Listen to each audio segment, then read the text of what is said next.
One of the things that I've done historically when I'm building up content is just use different personas. You know, a couple articles published, we got caught for being a fake author. Oops. On our third date, we eventually got around to politics. We'd skirted the subject before, but not in any detail. Moments later, we were in a heated debate, initially about healthcare, but quickly escalating into other areas. I felt my fantasy slipping away. I was confronted with a cold, hard reality. The man I was falling in love with was a Republican. It was a man that wrote those articles, but it wasn't an all-male writing team. There was a woman on the team, at least one.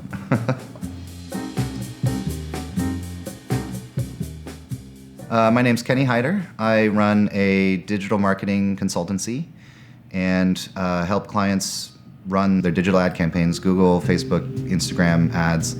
We built Review Weekly to be, like a review of dating websites and apps and all that sort of stuff so that we could get people to sign up for the dating sites and then make commissions on them. And to support that advertising model, you can't say that you're a review site without actually having the reviews.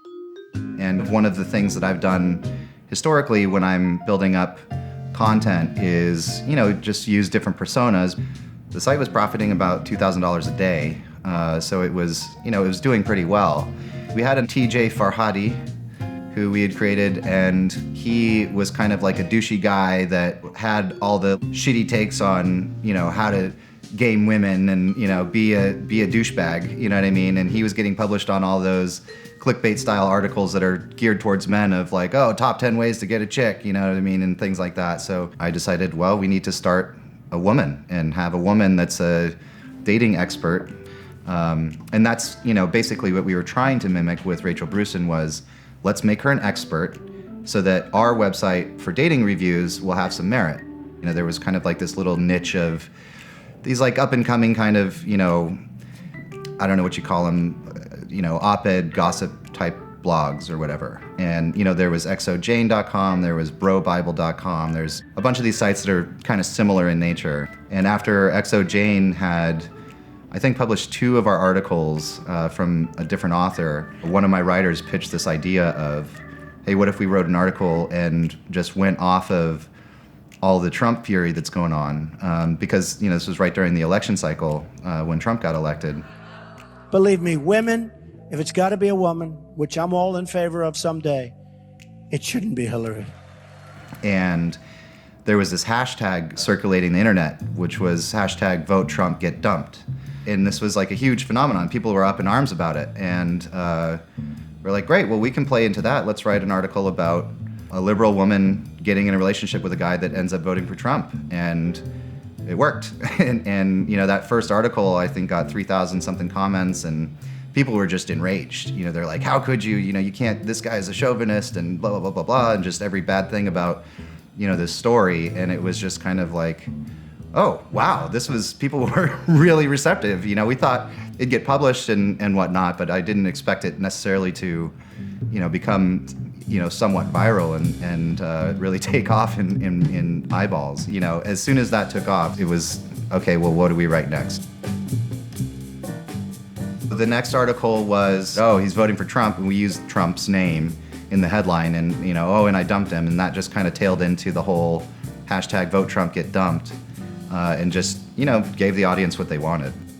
Went viral, it got a lot of comments on Exojane, but there were several other places where it was linked to. And then a couple of days later, that's when, ABC emailed me and asked, we know Rachel Brewson works for you. We'd like to get in touch with her. Can we please speak to her? We want to do an interview. The problem was the avatar photo that we used for Rachel Brewson. We had permission of the actual person whose likeness it was, but it was a woman in Russia that didn't speak English. And so I, kind of started figuring out what, who could I use in place? Who do I know? It was a friend of mine who played Rachel Brewson, and then it was my cousin, actually, who played her ex-boyfriend, because I needed a guy to be the ex-boyfriend, and I didn't want to do it, you know what I mean? But it just all worked out. And they actually came, they came here and filmed that whole thing here, and it was I don't know, it was really interesting. If you're sensing a bit of tension in the air, it's because this former couple is seeing each other for the first time since breaking up over another man. Some of the pundits, they're starting to like me. I can't believe it. I would say Trump ended the relationship.